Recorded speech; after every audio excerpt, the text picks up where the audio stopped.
अस्सलामुअलैकुम। तमाम आलम इस्लाम को मेरा सलाम। बहुत बड़ी खुशखबरी भी है और हमारे लिए एक सआदत की बात भी है कि मक्का पाक मदीना पाक जो काफ़ी अरसे से समाजी फ़ासला जारी था, अल्हम्दुलिल्लाह सुम्मा अल्हम्दुलिल्लाह मिलाद शरीफ के महीने के सदक़े, सरकार की आमद का जो महीना है, इस महीने के सदक़े अल्हम्दुलिल्लाह अब ये दूरी ख़त्म हो चुकी है।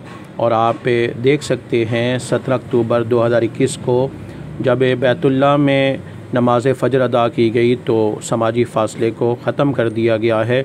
और अल्लाह पाक की बारगाह में दुआ है कि अल्लाह करीम मक्का पाक की और मदीना पाक की रौनकें दोबारा से बहाल फरमाए और अल्लाह पाक हम तमाम मुसलमानों को जल्द अज जल्द अपने और अपने प्यारे हबीब सल्लल्लाहु अलैहि वसल्लम के दर की बादब हाज़री अता फ़रमाए।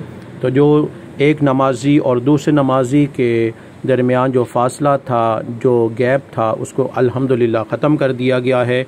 और ये बहुत बड़ी एक खुशखबरी है, बहुत बड़ा एक पैगाम है। अल्लाह पाक मुल्क पाकिस्तान पे और मुसलमानों पे अपना खुसूसी करम फ़रमाए। जहाँ जहाँ मुसलमान आबाद हैं, अल्लाह पाक सब पे अपना खुसूसी करम फ़रमाए।